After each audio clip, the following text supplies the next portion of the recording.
All right, ladies, good morning. Welcome to class number 6 in our 7-part series. This is our second to last class in this. I'm enjoying this course so much. I hope you are too. And we are learning all about a very special woman. Her name was Batya. And I cannot think of a more timely time to learn about this as we head into the holiday of Passover, and we will talk more about this. But right before we even dive in, I want you all to turn into your books, and you're going to go to page 134 to exercise 6.1. If you do not have a book, no worries. And recall the situation in which you did something that you later regretted, but you did it simply because everyone else was doing it. Yeah, we all have those moments, don't we?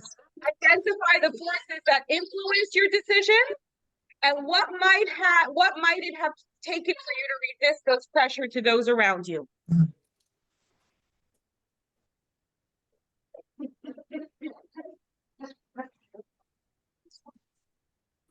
All right, you don't have to share your answers. This is very personal, I'm sure, for many. So what happened in that moment?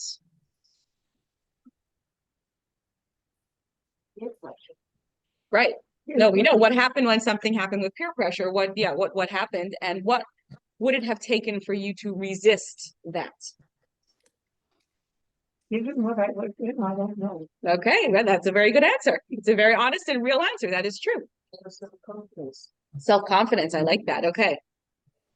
All right. And can you think of a time that you displayed courage and you stood up against peer pressure, as Karen so eloquently just said, and you stood up for something that you believed in? And what pushed you to do it, and what gave you the confidence?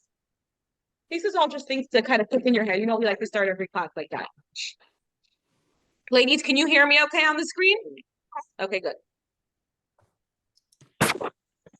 All right. So as that's cooking on the back burner, we like to have things cooking on the back burner as we head into our class. So the story that we're going to talk about today, a lot of it you know very, very well, because it's something you read every year at your Seder table about the Exodus from Egypt and the things that happened leading up to the Exodus of Egypt. And Passover is less than 2 weeks away, so it's a very apropos time, which is why, as you notice, we don't actually go in historical order in this course. We're trying to see what we can fit in near the correct holidays. We did Queen Esther a few weeks ago before Purim, and now we kind of hop back in time a little while. And you can actually look in your book. I think it's right before the lesson starts where you have the timeline, just so you know where we are in the space of time. And interestingly, we discuss the Exodus of Egypt every single day in our prayers. It actually is part of the Shema prayers. So the question is, why? Why? Are you going to distract the whole class again? I hope not. Okay. Thank you. All right. If she gets too distracting, let me know and I'll pause for a minute. Why do we discuss the Exodus every day? Because it's a timely message. It's a message that really applies to our everyday life every day, because it's the Jewish story, and it's also a very personal story, a personal story of the soul. We all have our own personal exoduses that we have to go through. And interestingly, the word Egypt in Hebrew is called Mitzrayim. Okay? You'll listen today, when you listen to the news, we're hearing the words like they actually, in Ivrit, it's still called Mitzrayim. That is Egypt. And Mitzrayim comes from the root of Mitzarim, which means limitations. When we leave Mitzrayim, when we have the Exodus, we are leaving our limitations. We have to note our personal limitations and have our own personal Exodus. But that's just a separate thing on the side here. All right, so let's go back in time and find out where we are. So we learned about Abraham and Sarah. We learned about Isaac and Rebecca. We learned about Jacob and his wife Leah and his wife Rachel. We talked about Rachel earlier. Yaakov was the father of the 12 tribes. Joseph was one of the 12 tribes and was the most loved by his father. This did not please his brothers very much, and there was some discord, we'll just say. As a result, he ends up being sold as a slave, and he ends up in Egypt, and a whole series of events causes him to end up in prison, and then ends up interpreting a dream, and then ends up making him interpreting the Pharaoh's dream. And he interprets Pharaoh's dream, and he becomes the viceroy, the second in command in Egypt. And the famine hits, and he is the one who's able to save everybody. And as a result, Jacob, and his entire family end up relocating to Egypt. And they are treated very, very well because they are the family of the second in command to the king, to the pharaoh. So they are treated very well. They live in a specific part of Egypt called Goshen.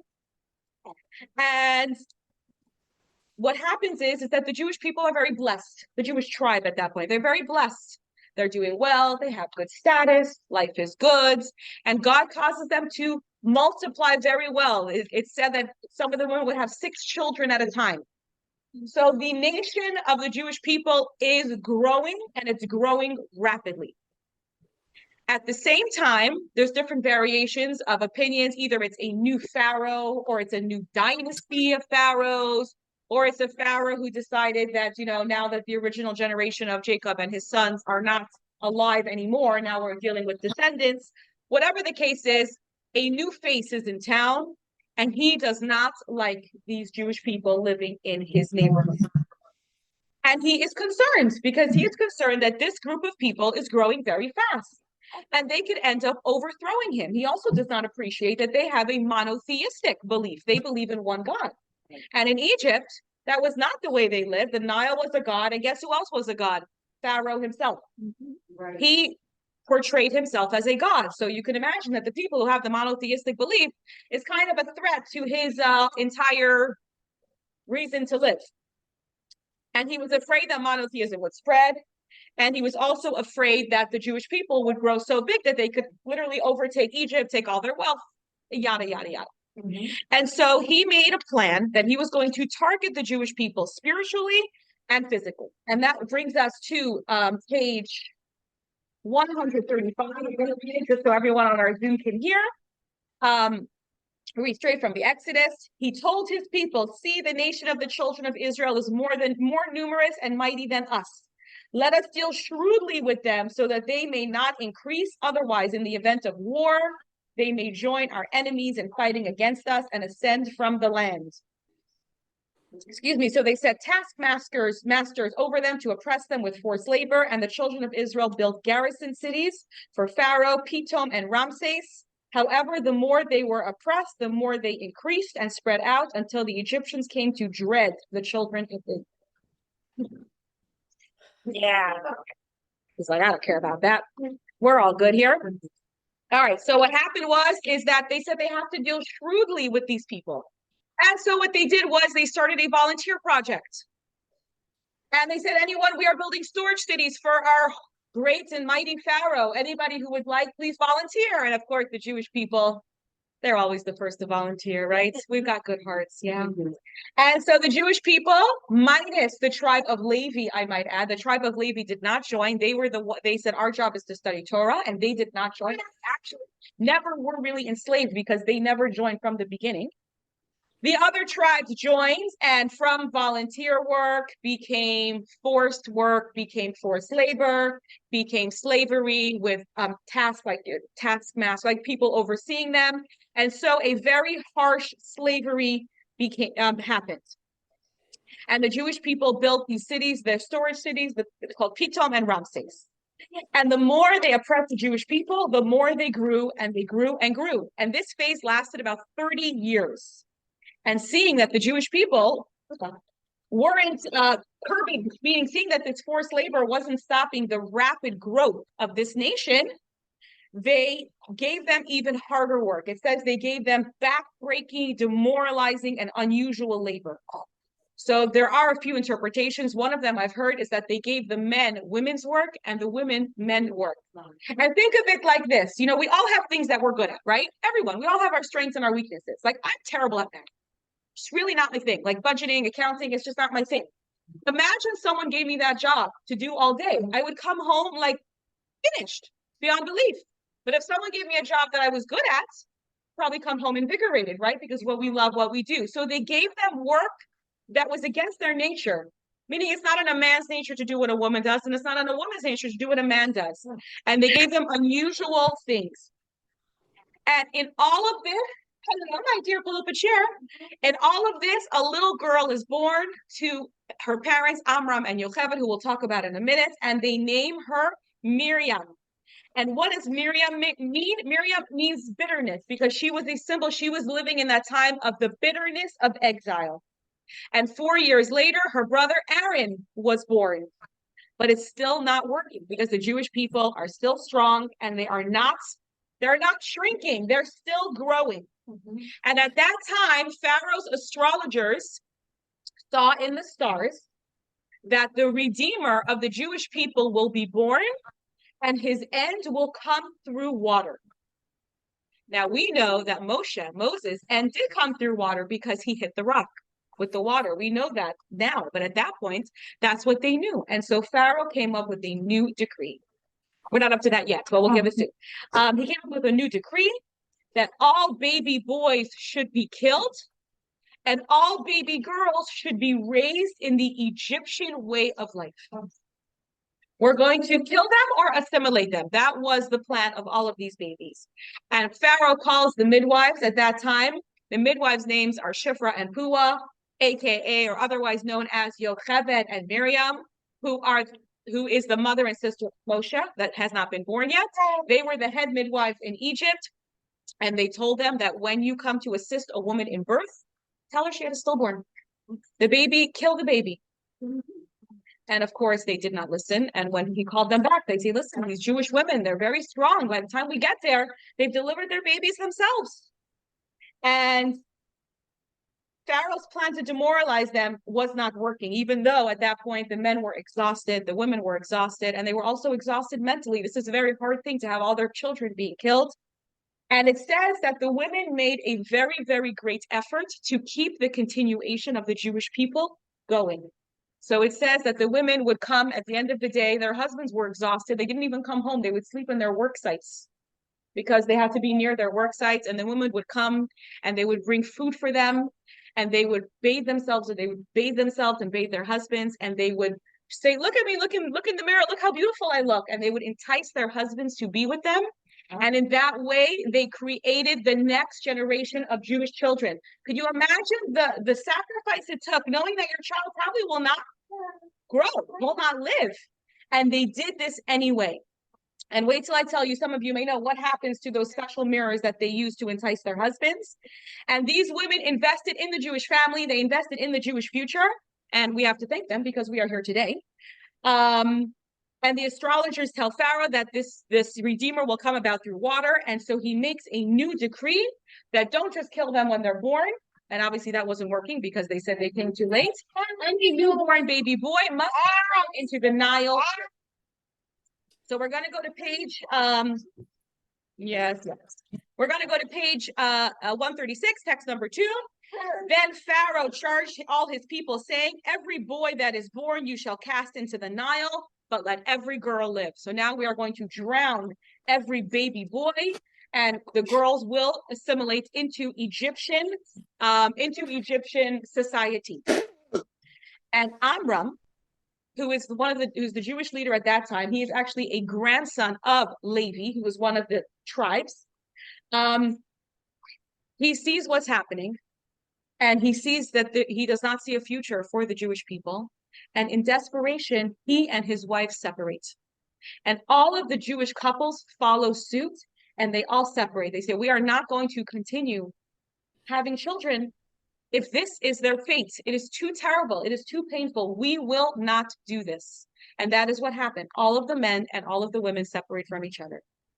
And then a little girl comes up to her father and her mother, and she says, in text number 3, the Talmud says, Amram was the leader of his generation. We're on page 136. When he saw that the wicked Pharaoh had ordered, every boy that is born you shall cast into the Nile, he exclaimed, we are laboring for nothing. He promptly divorced his wife Yocheved, and all his brethren followed his example and promptly divorced their own wives. They separated, yeah, exactly, yeah. Well, that's always had a different meaning depending on different generations and different everything. Yeah. And in text number 4, we see here, Amram's daughter Miriam told him, Father, your decree is harsher than Pharaoh's. See, Pharaoh decreed only against the males, but you decreed against males and females. Pharaoh decreed only in this world, but you decreed in this world and in the world to come. Amram promptly remarried Yocheved, and all his brethren followed suit and promptly remarried their wives. She said, Father, what you're doing is worse than what Paro's doing, because he wants to kill just the boys. The girls will live, but not even that. If you don't let these children be born, not only are they not alive in this world, they're losing their portion in the world to come. And he says, you know what? You speak wise words. And he remarried his wife, and everybody else remarried their wives. And she also prophesied. It says at that point, Miriam she was gifted with the gift of prophecy. And she also prophesied that a great redeemer will come from her parents. And on the 7th day of Adar in the year 2368 from creation, Yocheved gives birth to a baby boy.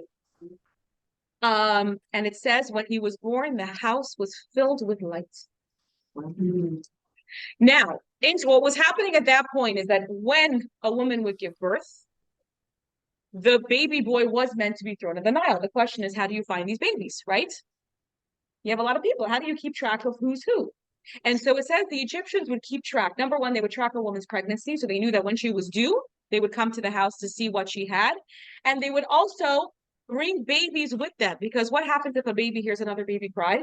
Probably they start crying, right? Mm-hmm. And so they would bring babies into people's homes to hear if the baby had been born and was being hidden. And in that way, they would find these children and they would take these children away. To wrap your brain around the terribleness of this is something we can't even fathom.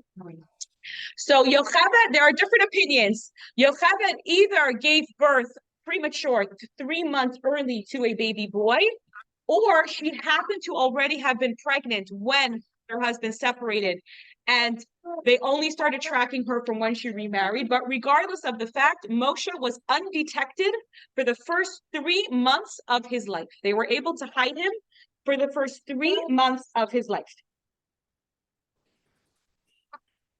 One minute, I think we missed the text here. We missed the text. Text number 5. I forgot that. Miriam would say, in the future, my mother will give birth to a son who will save the Jewish people. As soon as Moses was born, the entire house filled with light. Her father immediately kissed her on her head and told her, my daughter, your prophecy has been fulfilled. So her prophecy has been fulfilled. Moshe is born. It's now 3 months later. And something has to be done, because if she doesn't do something, her baby, who they know is going to be the redeemer of the Jewish people, and besides that, is their baby, is going to be taken and thrown into the Nile River. And I Googled the Nile River, by the way, while I was going out. There were crocodiles in there. So it was, we can imagine the terribleness that was occurring there. This was not like your peaceful little lake where you can, okay, this was a very dangerous thing. I mean, regardless, it was a very terrible, terrible fate. Sorry. 1 second, baby. And so she needs a new plan. And so she comes up with a plan. We go to text number 6. When Yocheved could hide him no longer, she prepared a wicker basket for him, caulking it with bitumen and pitch. She put the child in it and placed it among the reeds along the banks of the Nile. So what does she do? She puts him in a little basket and she caulks it with clay so that it'll float and water won't get in it. And she puts him in it and she puts him in like the reeds, like on the side of the Nile River. In desperation, what should she do? And Miriam, his big sister, stands on the side and watches what will happen. So that's where we are right now. And now we are going to meet the heroine of today's lesson. And it says, Bat Paro, the daughter of Paro. Historians call her Hat Shep Usat, if I pronounced that correctly. I'm sorry? I mean, I'm supposed to do in English. I mean, obviously it was in a different language. Sure. Yes, yes. And we say, what did the daughter of Parai, how did a daughter of a pharaoh live? So we are taught, historians teach us that the Egyptian society was like a pyramid. They didn't just build pyramids, it was like a pyramid. The bottom of the pyramid, which was the largest base, was made of slaves. They did the hard labor. After that came the peasants who raised the food. And on top of them came the city dwellers, like the artisans and like that. And then on top of them was the scribes and the soldiers, those who didn't actually produce. And on top of them was the nobility. And on top of that was Pharaoh and his family. They are the ruling class. They believe that Pharaoh is a god. And basically the whole world is out to serve them. That's what they believe. You think so, Fana? I'm sorry, you're not happy. Okay. Yes.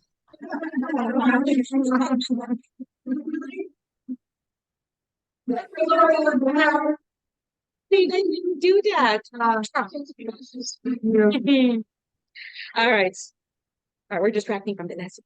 All right, so 60% of the peasants, so to say, were like taxed, and they were used to support the lifestyle of the ruling class.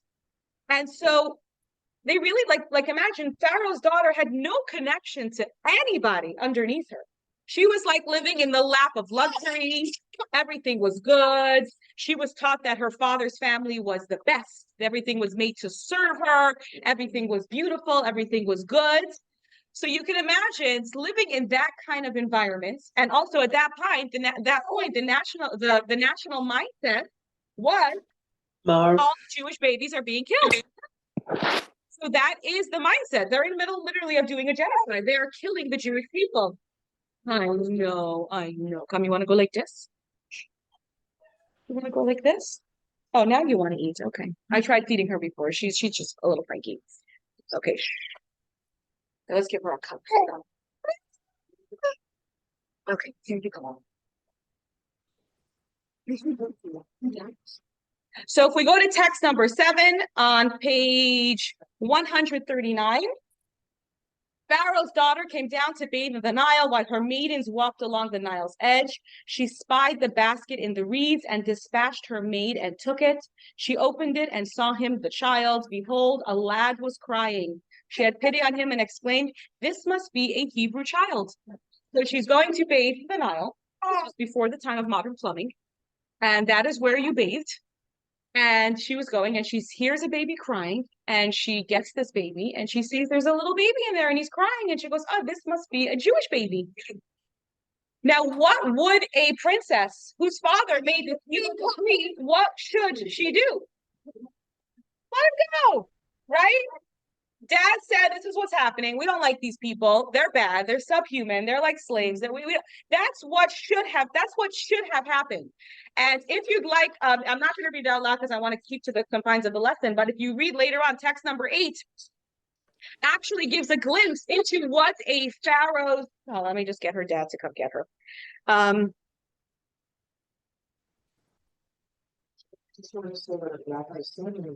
Go for it.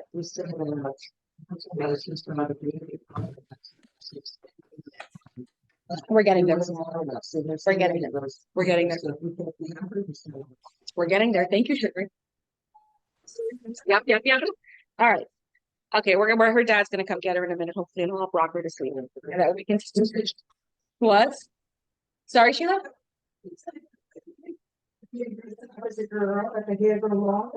Gosh. I don't think that was socially accepted in those days. That was not 2024. Yeah.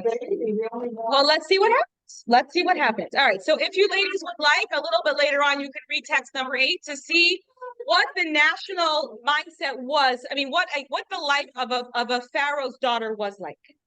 And so she sees this baby in the basket. She realizes that it is a Jewish baby. And there's actually a joke that goes around that it says a man in the Soviet Union at the time, sees a man drowning, a peasant, sees a man drowning. So he, out of the goodness of his heart, quickly goes and saves this man. And when he saves the man, he realized that he saved Stalin. And Stalin says, "Oh, thank you so much for saving my life. I will reward you with anything you want. Tell me what it is." He goes, "Just don't tell anybody that I saved you." Right? So this was a very dangerous thing that was happening here. So the question is, what should she do? Because right now, Egypt is in the middle of a genocide. They're killing all these Jewish babies. And so she should do the same. She sees a baby, close your eyes and let it go. Don't have compassion for it. This is not what's happening here. Hey, do you mind just taking that? Thanks.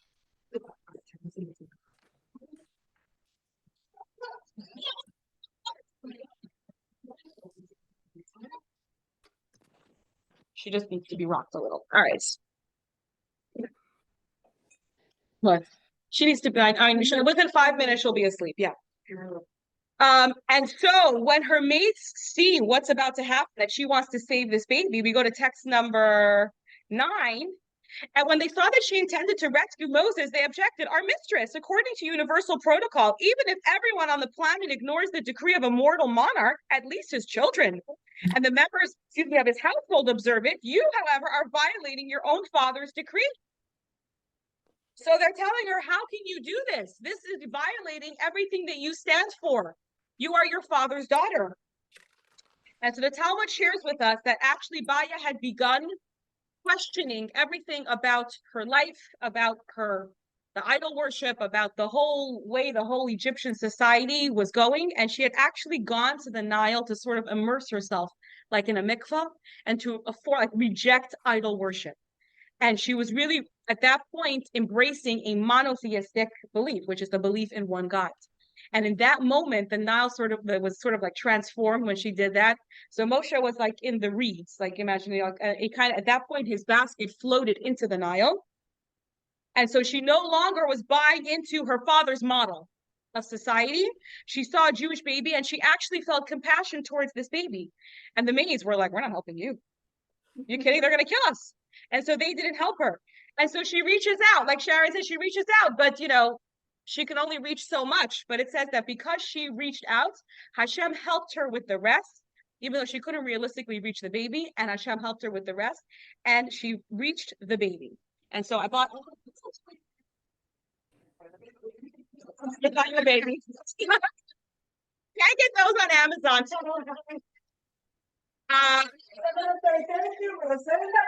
Okay, fast.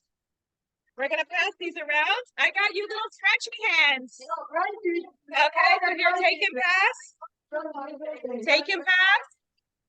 All right, so I got you all little stretchy hands to remember that when sometimes something feels out of reach, we just have to do our part and let Hashem see that we're doing our part, and God willing, He will do the rest. All right, does everybody have one? Ladies, if you want to reach out to me and we'll get you a stretchy hand. Yeah, it stretches. It's one of those, It's a very popular children's prize. My kids were playing with them this morning. And so Miriam, so she has this baby in her arms and the baby is crying because guess what? Baby is hungry. Thank you, Sheila. And the baby is hungry. So Batya brings the baby to Egyptian wet nurses, but this baby will not drink the milk of an Egyptian wet nurse. And so Miriam's been hanging around, right? And she says, hi, do you want me to find a Jewish woman to nurse him? And Batya says, yes, please. And what does she do? She runs home and brings her mother, who is obviously this baby's mother. And Batya tells Yocheved, please take this baby, nurse him, and bring him back to me when he is weaned, and please take very good care of him. We're taught that Batya immediately fell in love with this baby.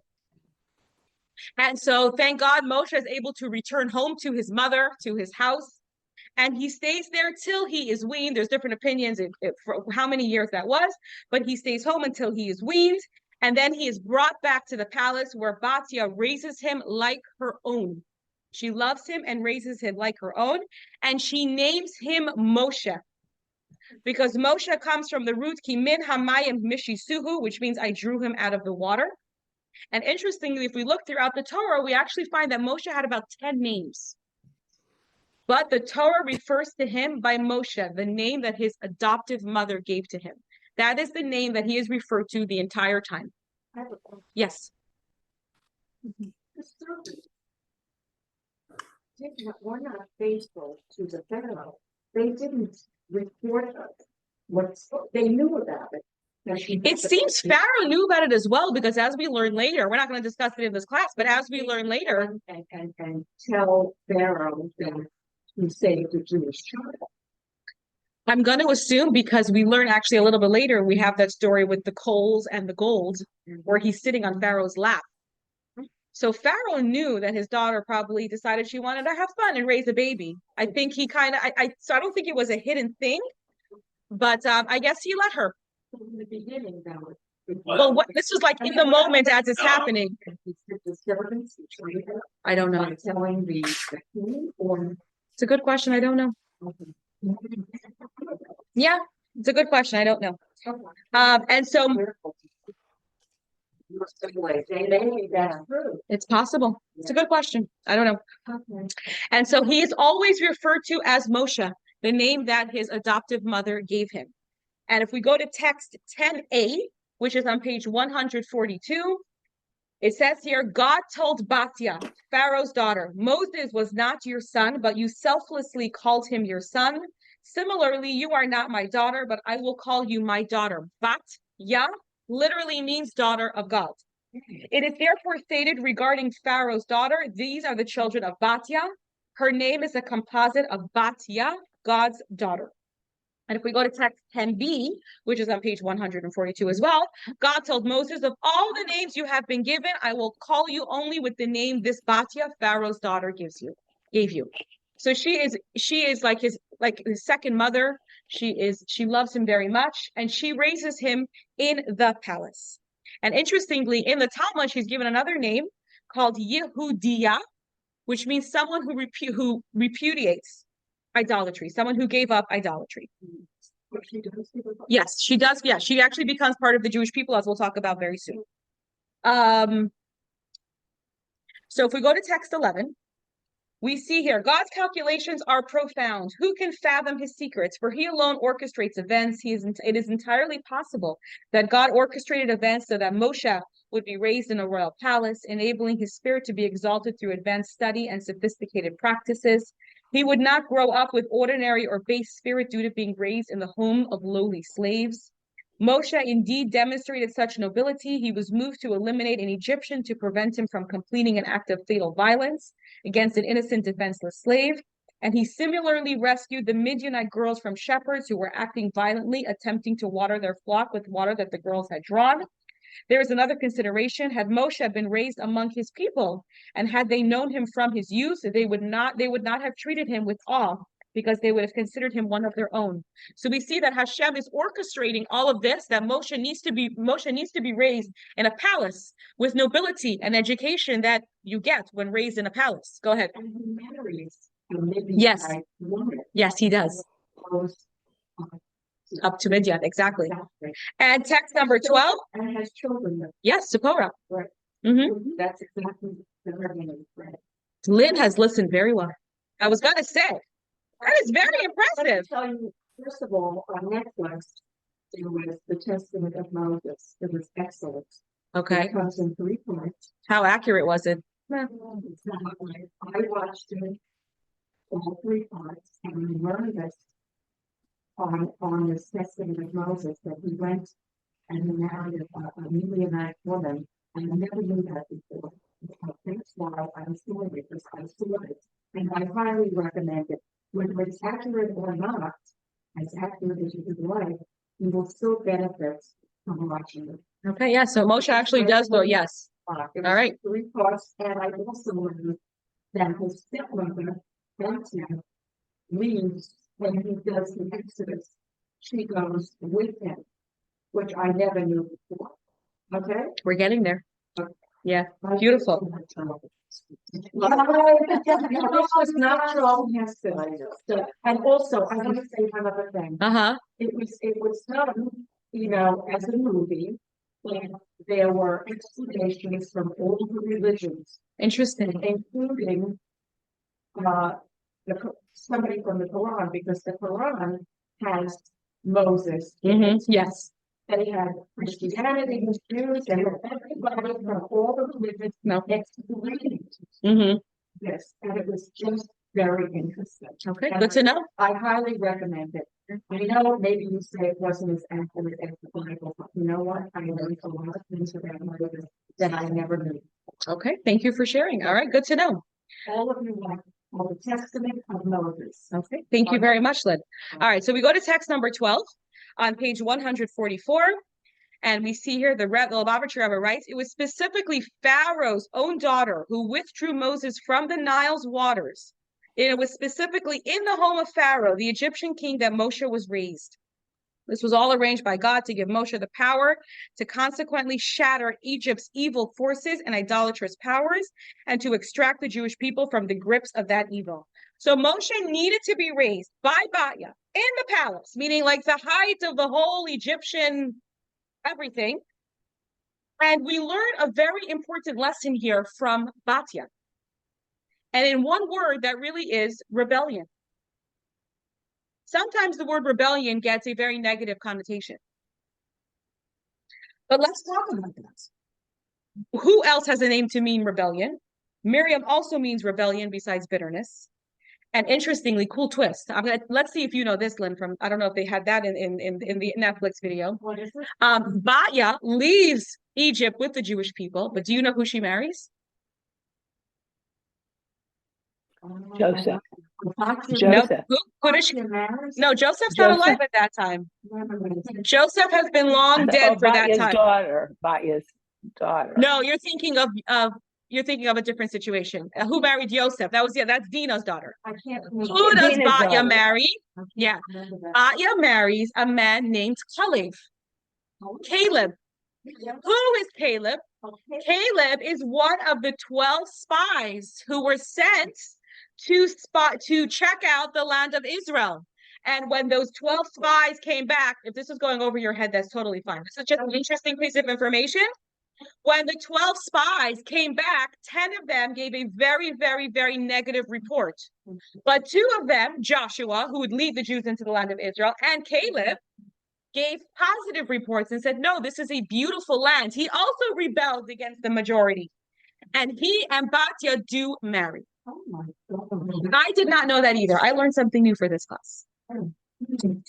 So it says on text number 13, this one, Caleb rebelled against the spies' evil schemes, and this one, Batya, rebelled against her father's evil schemes. So we see here 2 examples of people who rebelled in a positive way. So now let's talk about rebellion. What does it look like? How do we do it? When is it right? When is it wrong? Can you think of a rebel that you respect? Do you respect a person? Yeah. Anybody? Someone who does things differently. It doesn't have to be on a grand scale. Can you think of someone who's a rebel? My daughter. Lynn, all right, Lynn is a rebel. Her daughter is a Paul rebel. Revere. Okay.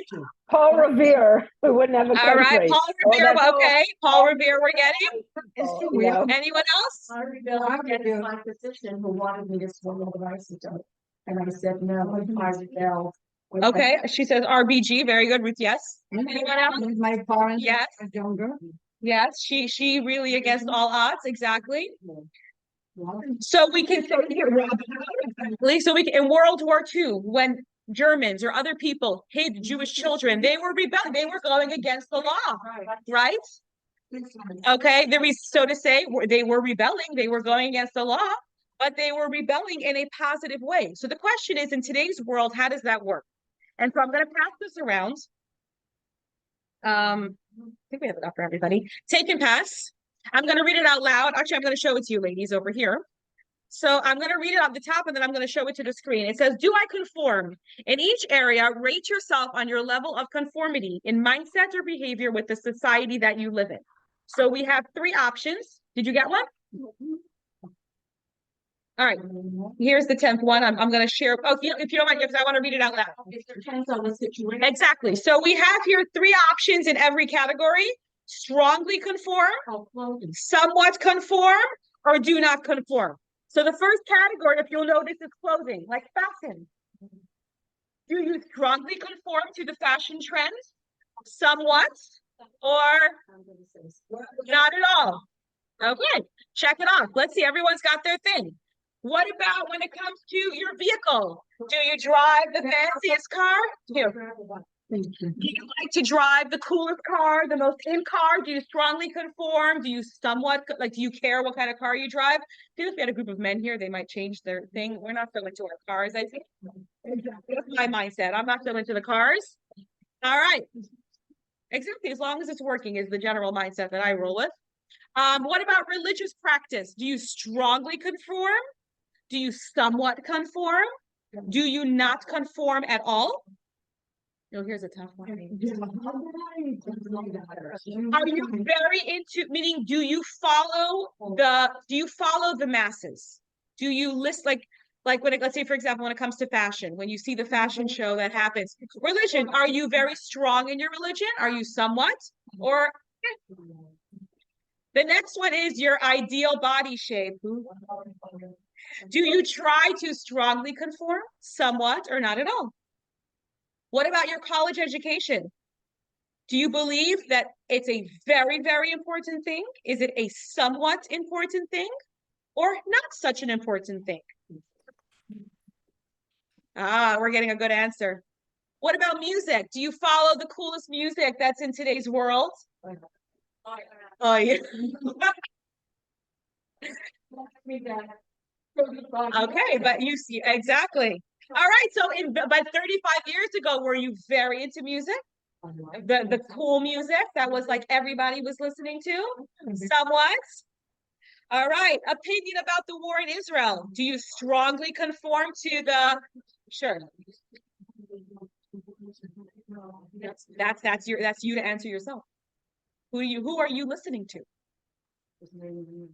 Okay, so okay, but I'm saying, what about the rest of the world? When I'm asking who are you listening to, there's always a voice that we're listening to. How well are you listening to them? And dieting. Do you strongly conform to the diet culture? Somewhat, not so much. What about the need to be busy and productive? Do you strongly conform to that idea? Somewhat, not at all. And last but not least, your financial habits. Do you strongly conform to such things? Somewhat, not at all. These are more just to help give. That means financial habits in what way? Like your budgeting. Are you very strong in sticking to your budget and making sure all of that's? Oh, wait, let me change that.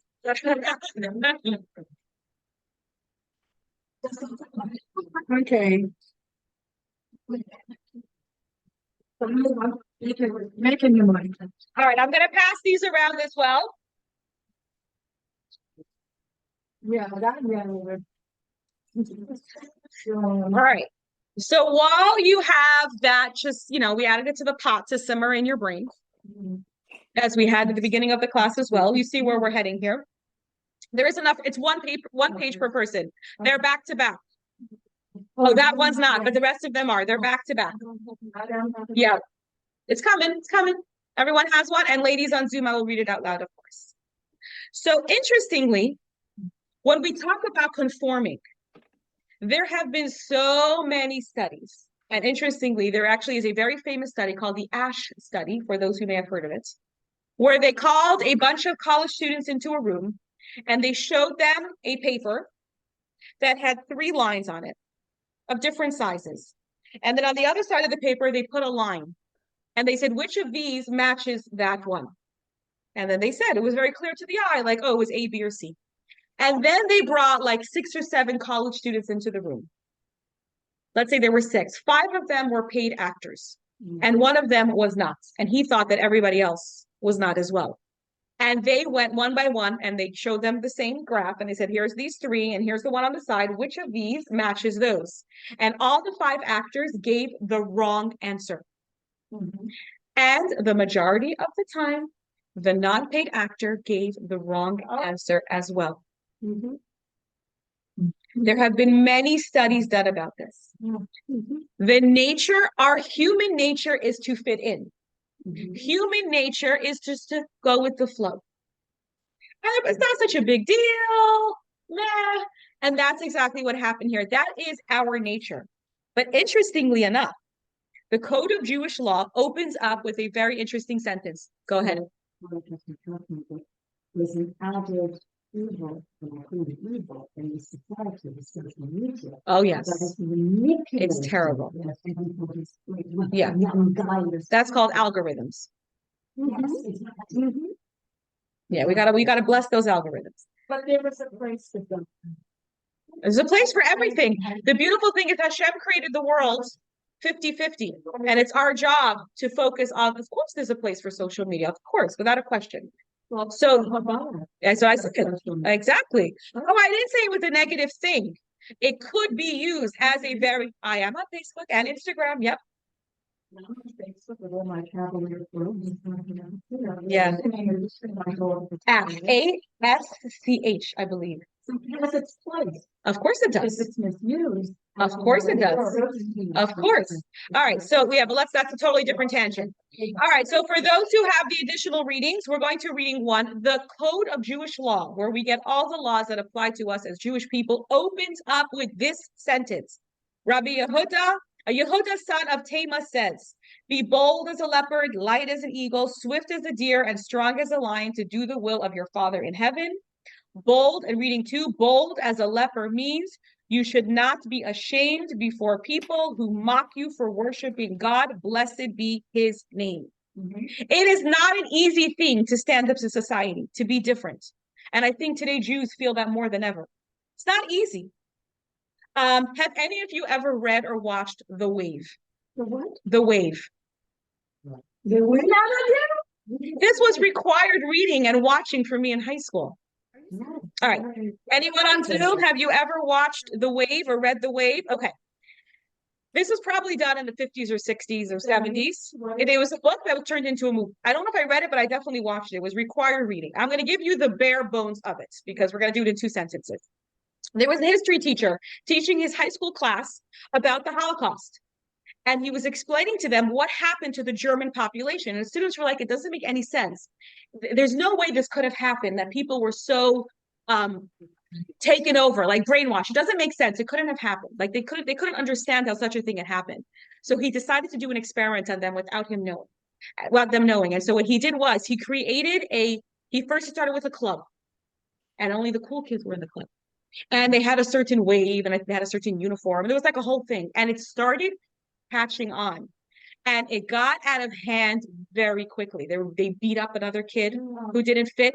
All part of this cool club that he did. He goes, all right, guys, on Friday, we're having a school assembly because, we're part of this club that's part of a larger club that's all over the country or the city or whatever. I don't remember the exact details. And I'm going to introduce you to the leader of this club. So everybody shows up. They're wearing their insignias or their hats. I don't know, they're wearing their part of their club thing, and he opens up the stage and a picture of Hitler is on the screen. And it shows, I remember it shows like the kids are just like, they cannot believe what happened to them. And it shows there was a boy in the class who was always like an outcast. And he finally had a reason for living. He was part of this club. And like the outcast became one of the strongest in this group. And everybody walks out of the room and this boy is standing there and he's destroyed because he had finally had a reason for living. And this was like an experiment that he showed that it is very easy to brainwash people. Is it based on a true story? Yes, it was an experiment that a teacher did in his high school. And look it up. It's called The Wave. The Wave. The Wave, like the Wave. I think they had a wave or something. It was a wave or a salute or I don't remember what it was. Yeah. Yeah, the teacher wheeled in the video machine. Remember those days? And it was very cool. The Wave. It was, I don't know if it's on Netflix. Probably look on YouTube. Really go on YouTube. Yes, we are. Yes, we are. So if we go to reading number 3, okay, we know that it is very difficult to stand up. It is very challenging to stand up. And interestingly enough, the Rebbe continues in reading number 3. In this generation, we face a darkness greater than ever before with so many challenges. The greatest challenge of our times is do not be ashamed before the mockers. This is especially true when the mockers are empty and coarse people. This is a difficult challenge to sustain. It is a new test for this generation. If we invest ourselves from the depths of our soul to overcome this challenge and go beyond logical expectations, we will reach the highest of heights. This was said in 1979, before the rise of internet and social media. The Rebbe says that one of the biggest challenges that our generation is facing is peer pressure. That is one of the hardest things, keeping up with the Joneses, keeping up with the Steins, right? That is one of the hardest things that our generation is going through at this time. And we see it before our very, very, very eyes. Anyone ever heard the famous story of the emperor and his new clothes? You know that story where the tailor comes in and I have an outfit for you, and only the really cool people can see it. And of course, nobody could see it, and he was totally naked. And he's parading through the streets, and everyone is too embarrassed because they think they're not the cool people, but everyone else going, "Oh, wow, what a beautiful outfit you have." And then a little boy says, "The emperor is naked." Right? We know that story. What does that teach us? This, well, first of all, kids out of the mouths of babes. Exactly. Exactly. But you have the important lesson is that you have to know what you stand for so that you can withstand the pressure. So if we go to reading number 4, the Rebbe continues, just as the decree was to throw the babies in the Nile River, the same is true now in our exile. The evil inclination creates decrees against our children. A person must ensure that he is not affected by the present day Pharaoh, and doesn't listen to good friends who live next door and exclaim, how can you send your child to a Jewish school where he learns Torah that is 3,500 years old, a Torah that was given in a barren desert in a time when there was no radio, no telephone, not even a newspaper to read before saying Moda Ani? Perhaps it would have been appropriate then, but nowadays, when we find ourselves in the 20th century and society has progressed and become cultured, we cannot be old-fashioned. All right, let's keep reading. Yes. When the Jewish people were freed from Egypt, the joy of the women was much greater than the joy of the men. That is because they felt the impact of the decrees more strongly than the men. The same applies in our times. The decrees of the present-day Pharaoh, as well as the joy that is experienced by its annulment, is felt more intensely by the women. The Jewish mother is the one on the front lines in the battle against Pharaoh and his schemes. This service must be carried out with joy, with tambourines and dancing. This is a lesson for every Jew. There is nothing to be afraid of. We shouldn't fear Pharaoh or the Nile. If we go forth with Jewish pride and strength, we can exist in Egypt with Pharaoh and his decrees.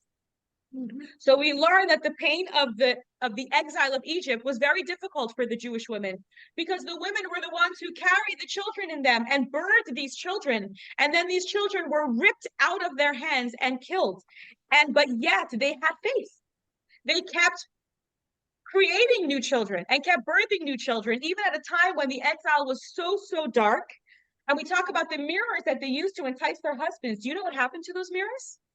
When the Jewish people were in the desert, after they had gotten the Torah, they got the command to build the tabernacle, the Mishkan. And so they asked for donations. And so the women came with their mirrors. And Moshe, and they said, I don't know if this is really the appropriate thing to put in a Mishkan. And Hashem said, no, these mirrors are so precious to me. Because look what happened with these mirrors. We have a new generation. And those mirrors were fashioned into what's called the kior, which was the basin that was used when the Kohanim would enter the Mishkan and later the Holy Temple. They would wash their hands and their feet before starting their service. This is what it was fashioned into, these mirrors, that this should never be forgotten, the Jewish women's courage and their faith. And when the Jewish people left Egypt, after they crossed the Red Sea, the Jewish people broke out in song and dance. They sang the song of Az Yashir. It's this very famous, we say it in the prayers every day. We read it in the Torah also as well. They sang a very special song, and it says the women danced with their tambourines. Where did they get those tambourines from? They didn't have a tambourine workshop at the edge of the Red Sea, right? Where did they get them from? When they were slaves in Egypt, they had faith that one day God is going to come, take them out, and they will have an opportunity to use their musical instruments to praise God. And imagine, they didn't leave, all right, guys, we're leaving in 2 weeks. You have time to pack your bags. We know the Jewish people left in a hurry. And yet, in that hurry, they managed to pack their tambourines, which means those tambourines weren't buried in the bottom of the bucket in the corner behind the closet, behind the old clothes of the kids from 3 years ago. They were in a place that was easily grabbable. That's a word. They were ready. They had faith. And it's very important. This is not really the point of this lesson, but there's actually, I'll say it in English. It says, in the merit of the righteous women who left exile, we are the reincarnation of those women. Our souls are the same women who left Egypt. We are the ones who will go out and greet Mashiach when he comes. And so we have to learn from their faith, because we're living in dark times. But when we remember, they also lived through very dark times. We are living in those times as well. And so it must have been very hard for them when that happened, because their faith was very, very weak, and yet they had it. And so what is our Nile? What is our Pharaoh? It's our worldview. It's how we react to the worldview. We need to really take stock and consider who is informing my choices, right? We all have that voice in our head, right? Who is informing those choices? Who is telling me this and this in Paris fashion is the right fashion for me? And who is telling me that I must go to Harvard? Don't go to Harvard. Not anymore. That I have to go to the Ivy League to be able to get the best of the best. And who is telling me I have to drive the best car? And if that doesn't apply, we all have different ways that we like to conform in different ways. Who is informing those views? We have to be like the Rebbe says, do we have to be like all the Johns and the Michaels? Is that what we have to be like? We have to strongly consider where are we getting our ideas. And sometimes it feels like when we're standing up for ideas, it feels like a drop in the bucket, like Batya reached, it's hard. She reached. But when Hashem sees us reaching, it stretches further and he helps us get to where we go. So if you turn to text number 14 on page number 145, it says, do not follow the majority for evil. The most direct way to understand this is that even if you see a large number of individuals conducting themselves contrary to the proper standards, do not join them. Now, again, that's not always possible, and it's very, very hard, but this is the way of the Jewish people. The reason that we are still here is because we did not conform to all the other societal pressures from all those times. And it's interesting when you see Hebrew, right? What is Hebrew? It's Ivrit, which comes from the word Ivri. Abraham was called Abraham HaIvri. Ivri means the other side. We are always on the other side. We are different. And he was on one side of the world. We are on one side of the world, and the rest of the world is on the other side. So it's very important that we surround ourselves with people. Lynn, I'll send you the recording so you can catch up later. I know you have to go. It's very important to surround ourselves with people you want to emulate and to share values with. So if you turn to text number 15 on page 146, it says, it is natural for our character and actions to be influenced by our friends and associates, and we instinctively follow local norms of behavior. For that reason, we should associate with righteous individuals and remain in the company of wise people in order to learn from and adopt their deeds. Conversely, we should distance ourselves from the wicked who walk in darkness to avoid mimicking their deeds. If we live in a place where the norms of behavior are evil and the inhabitants do not follow the straight path, we should relocate to a place where the people are righteous and conduct themselves in good ways. It's very important to live in a community with people who share your values. Because even if you have amazing values, if you go to a place where they don't share your values, it wears on you after a time. It's very difficult. And sometimes it's not possible. We can't relocate. So it's important. We live in 2024. We have virtual communities and all of that. It's very important to surround ourselves with people who we share our values. Actually, a beautiful story about a Chabad Rebbetzin. Her name was Dina as well. Mrs. Dina. No, I'm sorry. Her name was her last name was Gorelick. And she was moving way back to be a Chabad Rebbetzin in Italy. And this was it must have been in the 40s or the 50s, when it was not a common thing to do. And one of her teachers that she had gone to school with told her, it's very special what you're doing, but if you take a boiling hot pot, right? You're in the Jewish system, you're in a boiling hot pot of warm, beautiful water, you're in that community, and then you go out there and you add cold water, so you can add cold water to the pots. Yes, the pot still stays warm, but your pot is not boiling hot anymore. Meaning, yes, you're going out there to help other Jewish people who may not feel the warmth of Judaism, but then your Judaism is going to get a little bit colder too. And she's a few years later, she met that Rebbetzin, that teacher, and she says, but what happens if the pot stays on the fire? Mm-hmm. Right? What if we stay tied to our core? What if I don't let my pots go off the fire? And everything and everyone I bring into it still stays warm. That warmth of Torah and that warmth of Judaism still stays very, very strong. Let's go back to Batya. She was living in the opposites of where she wanted to be. She was obviously living in the lap of luxury and everything perfect, but spiritually, she was in the lion's den, so to say. And she went against every single thing that she had been raised with and known. She went against her father, who wasn't just her father, he was regarded as a god. In the palace, all of that she went against. And what if she didn't? Thousands of Jewish babies had been killed. What's one more? Right? You think about it. Such a little thing. What's one more baby? But because she saved that one more baby, Moses was saved, and Moses was the one who was the leader of the Jewish people who left them out of Egypt. And that was her wow moment, that she saved the Jewish people. And so even when I think of myself, peer pressure is hard. I won't lie. Peer pressure is hard. I said, I left New York. I moved here with my husband, and we love being the rabbi and rebbetzin of our community. But sometimes it's hard to look different. And I always know I'm never off. I live in a building. I can't go put on my pajamas and run out to the garbage disposal or get something from my car because I always meet one of my neighbors. Always, right?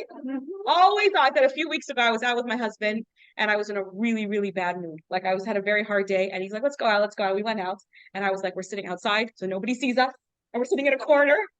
And of course, one after another, people we know keep coming to say hi. And I wouldn't change it for the world, but it's not easy all the time being the one that everybody sees. Or like when I'm traveling, I say sometimes it's embarrassing to like pray in the airport. You know, you're shaking and then I have the guy next to me with literally boxes on his hands, right? Like he's wearing tefillin and a big prayer shawl. We draw attention. He doesn't care. But sometimes it's hard to be the person that people always see. I said a lot of times I drive and I beep because I'm a New Yorker and I don't have patience for all the slow people around here, all the vacationers.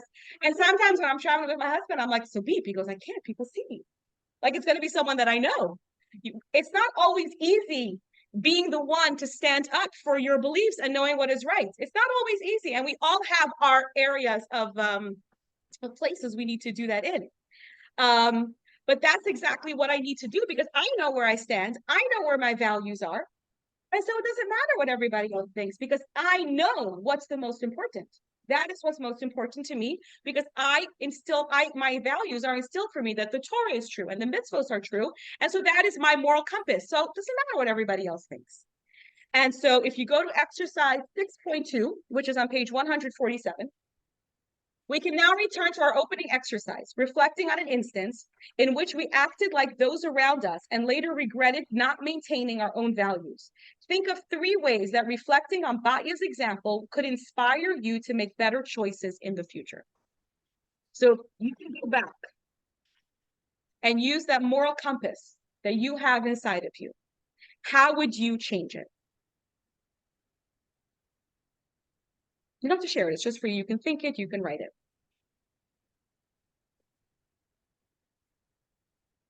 So there's a beautiful story of the Lubavitcher Rebbe that people would come and have a meeting with him. So there were 2 boys, one about to have a bar mitzvah, his 11-year-old brother, and their Chabad rabbi they went to Hebrew school and he was their teacher. He brought them to meet the Rebbe. And the Rebbe says, so what are you learning? Like, what are you learning? And he asked the bar mitzvah, the boy was about to be bar mitzvah, are you planning to continue going to Hebrew school after your bar mitzvah? And in the ways of children, he said, no. The Rebbe said, why? He goes, none of the kids on the block do it. He goes, so tell me what you're learning about. So the almost 13-year-old boy said, well, I'm learning about Abraham, the first Jew. And he goes to the 11-year-old, so what are you learning about? And he goes, we're learning about Noah and his ark. The Rebbe says, can you imagine that Abraham and Noah had listened to everyone on their block and did what everybody else did? Where do you think we would all be today? Mm-hmm. Right? Let that sink in for a minute. And so when I keep a mitzvah, it can get uncomfortable sometimes. Not everything is always easy. It's not always easy. Do we do it? Yes, of course we do it because we know the rewards, but it's not always easy. And it's not always easy being a Jew, as we can see literally in today's world. It's like we're feeling like a furnace is burning underneath us. The world is shaking and we stand out, and it's very hard today to be a Jew. And not even just on a global level. Let's look at a personal level. Can you give me some examples of mitzvos that you feel could affect change? Because the reality is every change happens on a personal level. It's easy to preach on the global level, but where does change actually happen and then lead out? It all happens on the personal level. So feel free to call it out or think it to yourself. What do you think is something that you can help grow in? Because when we add in our mitzvos and we add in our Torah learning, that is how change happens. So think of something for yourself. It can be small, it can be medium, it can be large, it can be anything that you feel.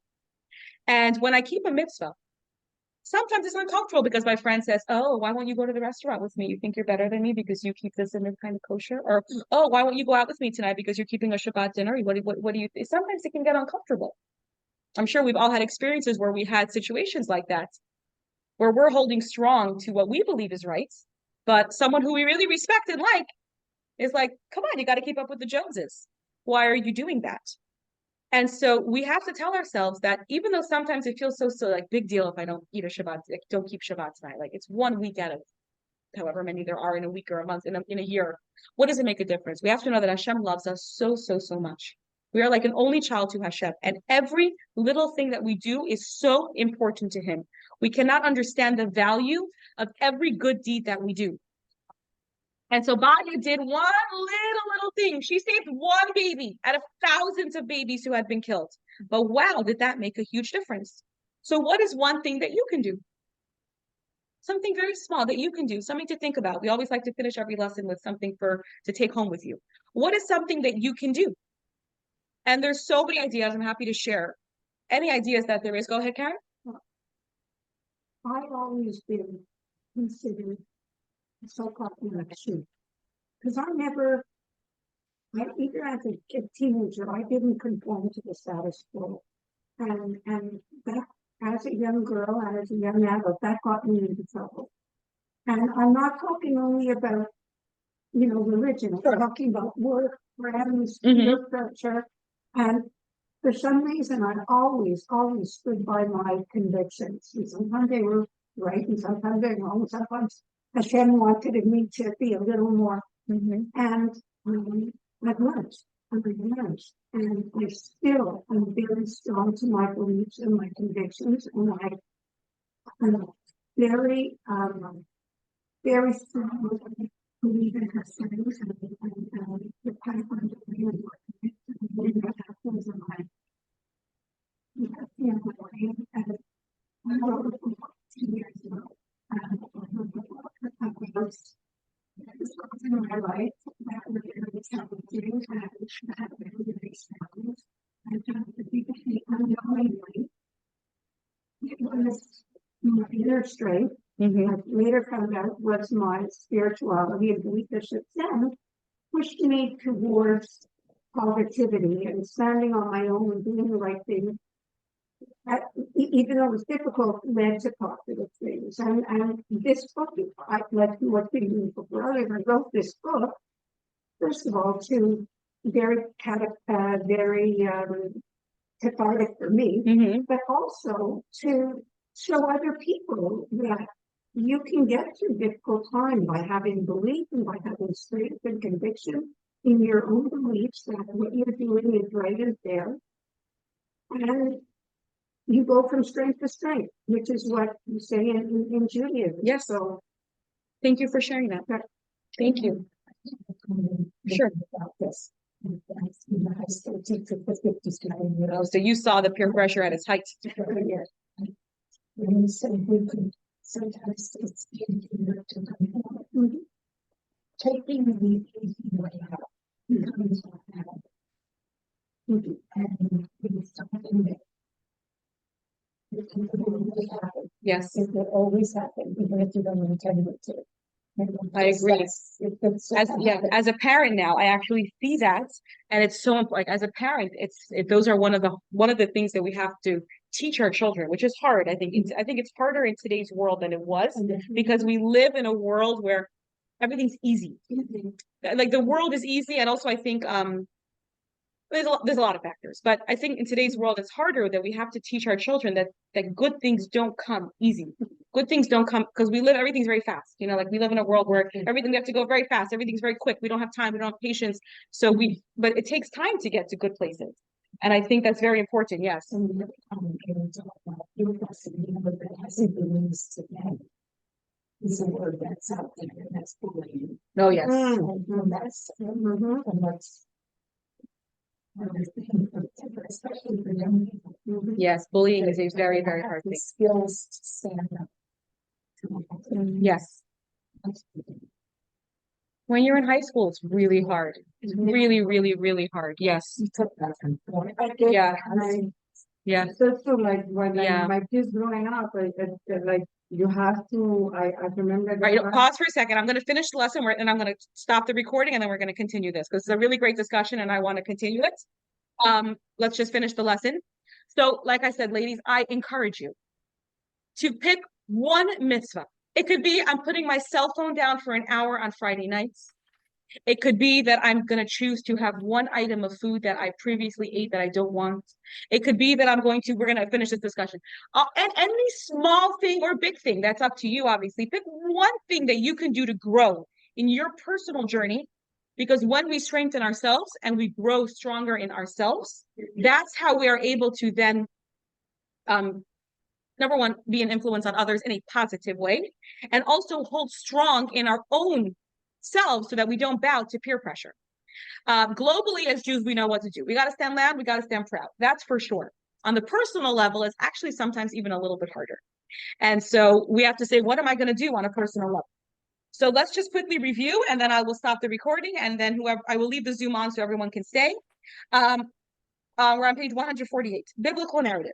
Egypt's enslavement of the Israelites was an attempt at radical population reduction. When it failed, Egypt turned to direct murder of Israelite babies.